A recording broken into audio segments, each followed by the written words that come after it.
Do you need to simplify your life? I'm going to tell you all about my crazy journey and many of the indications that led me to realize I needed to make a change, that things were way too out of control, and that it was actually in my power to do something about it. Today I'm going to be talking to you about a whole range of signs suggesting that you might need to simplify your life. Now, ultimately, I think you have a gut reaction. You know deep down whether life is too crazy, too chaotic.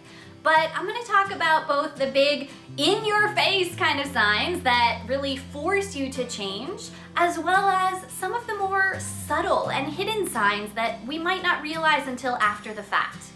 We're going to talk about 4 different categories of signs that you need to simplify your life. The first one is pretty basic. It's the kind of practical things that are major indications that things are too crazy. Then we're gonna work up in order of severity. We're gonna talk about indications in our relationships, followed by physical signs and health signs that things are wrong, and then conclude with the big mental and emotional warnings that might be big signs that simplicity is something you need to check out. Please be sure and stay tuned to the very end of this video. I have something really special I want to share with you, and you don't want to miss it.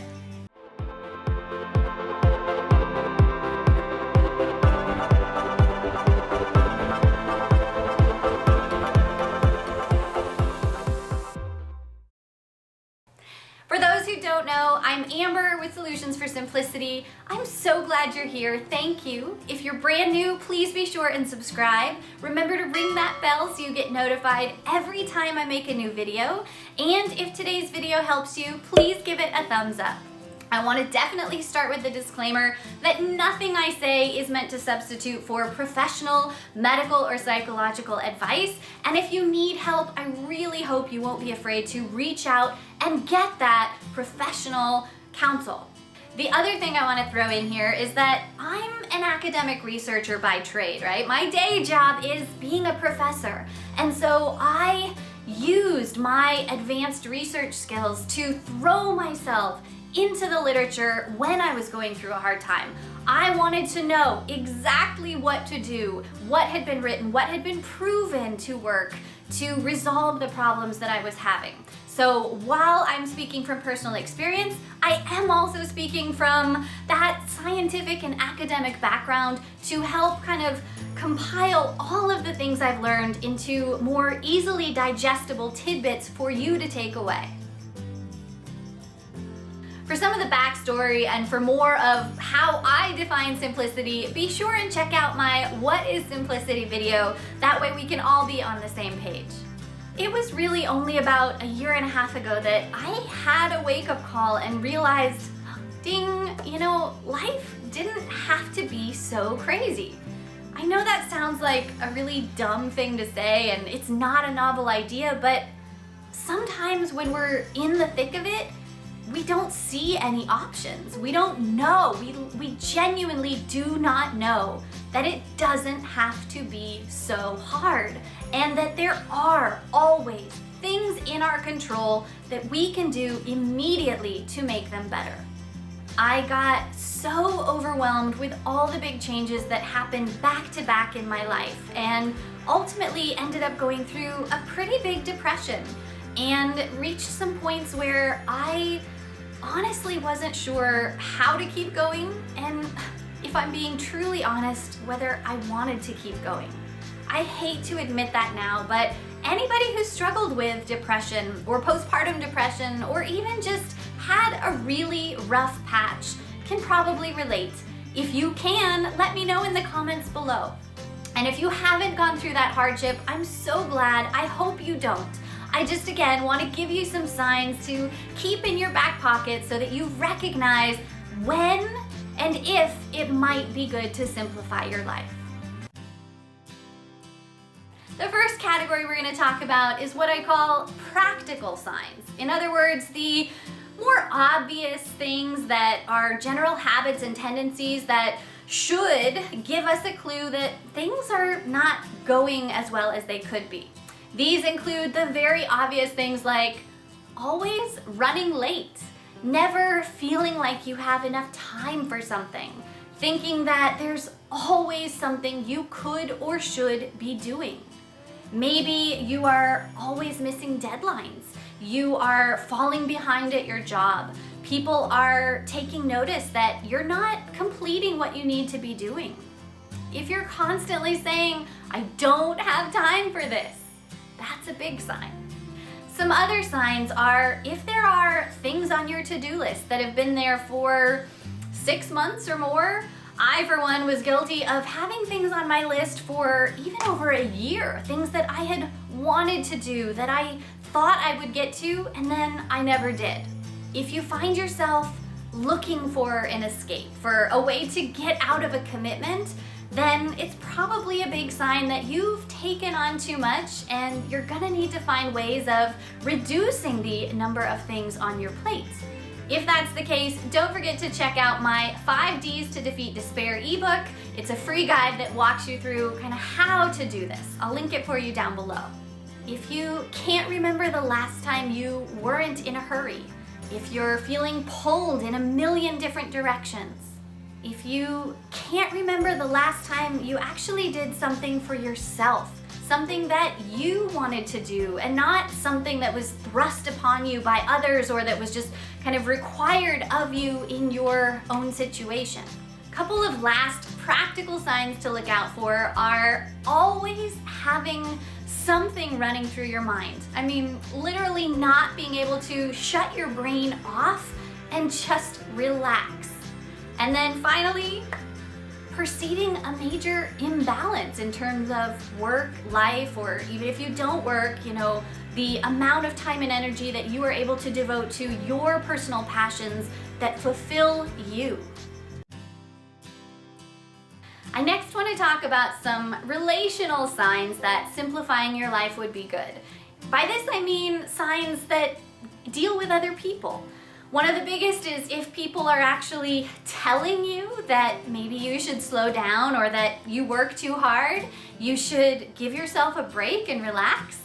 Some other signs are being constantly concerned about someone else's opinion, feeling like you have so many other people that you have to make happy.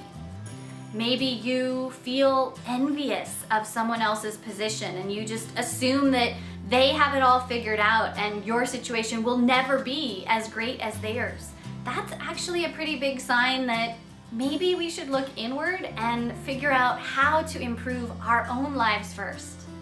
A big one is feeling like there's no one you can ask for help.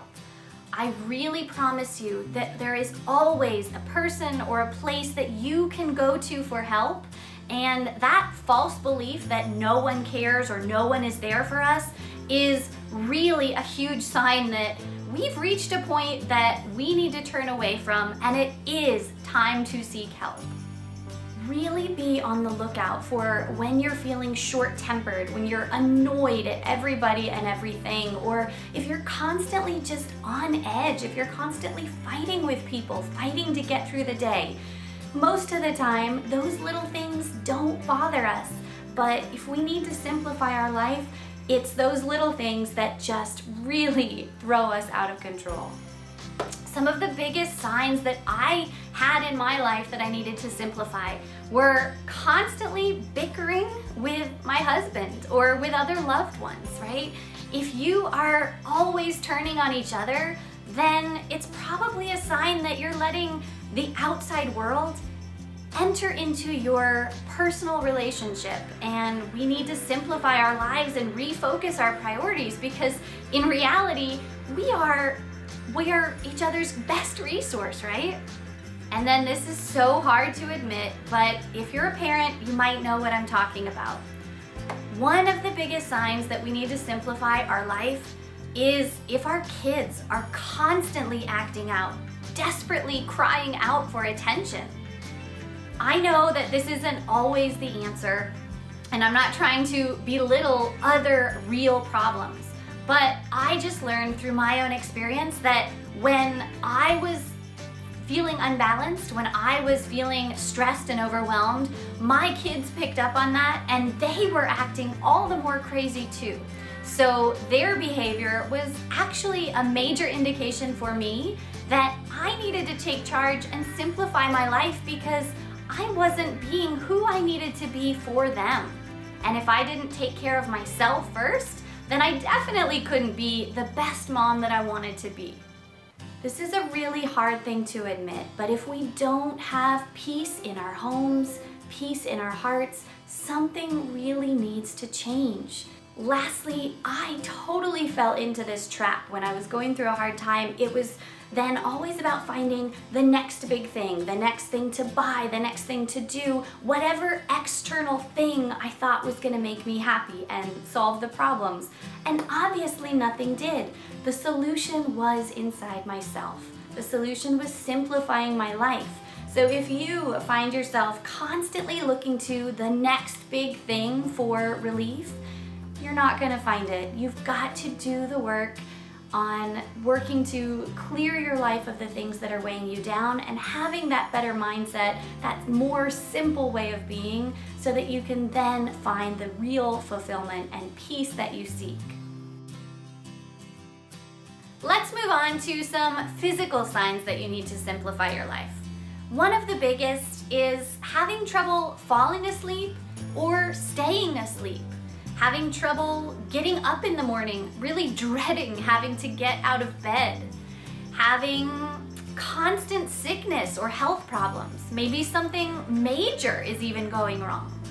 A couple other big physical signs to look out for are having headaches and really feeling tense and stressed. One of the ways this really manifests for me is in my neck and my shoulders. I literally feel the weight of everything that's just pulling me down, and my neck and my shoulders hurt so bad when I'm really stressed out. Again, don't forget to consult a medical professional to properly diagnose some of these signs if you are experiencing them. They could be something much bigger, but don't discount the physical impact that stress can have on our life. I personally was finding not only that I was having trouble sleeping and that I was getting sick a lot, but even my hair was falling out and I was just feeling so drained, so overwhelmed. The fourth and final category of signs that you might need to simplify your life are the emotional and mental signs. These are the ones that are critical to pay attention to. And we just get in that place where somehow it might seem normal to constantly feel down or depressed, but don't ignore those warning signs. Life is supposed to be good. You are supposed to have joy and happiness and good things in your life. And every day isn't always gonna be awesome, but if you're repeatedly having bad day after bad day and you find yourself feeling depressed, discouraged, despondent, if you find yourself wanting to give up, if you find yourself thinking that things just kind of stink right now and you just accept that that's the way it's going to be, if you assume that they'll never get any better, these are major emotional indicators that we are not the best that we can be, and it's really important that we look into simplifying our life and getting back on track. If you feel negative, hopeless, if you just can't celebrate anything and recognize any good in your day, then something might be wrong. And finally, if you are feeling unfulfilled, know that that's an emotion, and our perceptions can be very, very strong. But the reality is that we still have the power to change, to take action and make things better. It doesn't have to stay that way. All right, thank you for sticking with me this far. These things are sometimes really hard to talk about, and again, I get emotional just because I know how hard it is and what that struggle feels like. I don't want that for you. I want you to know that we can make it better, and that no matter how hard things seem, no matter how bad you're feeling right now, You have the power to take changes, to make changes and take steps immediately to make it better. Now, as promised, thank you for waiting to the end. I hope that you've gotten a lot of value already, and if you have, please be sure and like this video down below. As mentioned, I have developed a very special resource to help give you a more unbiased and objective view of whether or not it might be good for you to simplify your life. My background is in survey research, and I'm kind of trained in survey design and analysis, so I applied that background knowledge to come up with a life assessment quiz that has about 50 questions to help you pinpoint the areas of your life that could stand to be improved. And again, you can do that through simplifying your life. Don't forget to see my common myths about simplicity video so that you understand that simplicity is possible for all of us, and it's possible right now. But again, this free assessment is available. It's linked down below, and I just want you to know that, again, I'm here with you and we're going to get through this together. Remember that the truth is we will never have time or find time to make a change. We have to make time to make a change, and we can. I know you can do this. I've done it, and it's just, again, made such a difference for me. For anyone wanting more, please be sure and stay tuned to this channel, because very shortly I will be releasing my Ready, Set, Reset Your Life online program that is designed to completely transform your life and help you build a concrete, actionable plan towards being a better you in just 21 days. I will be covering a multitude of tips for how to simplify your life in future videos. If you haven't already, don't forget to subscribe and ring the bell to get notified. You won't want to miss all of those tips and strategies. For now, I just want to conclude by asking you to take a step back and really ponder what a simpler life might look like. How would you feel to not be so crazy, to not be so overwhelmed, to not feel pulled in a million different directions? If you could live any life you wanted to, what would you do? What would that life look like? What does simplicity look like for you? If you have any questions, don't hesitate to ask them in the comments below. And thank you so much. I really want to be able to help you any way I can. So reach out. You can find me on Instagram. You can look at my website. Stay tuned to these YouTube videos. And until next time, thanks for joining me on the journey.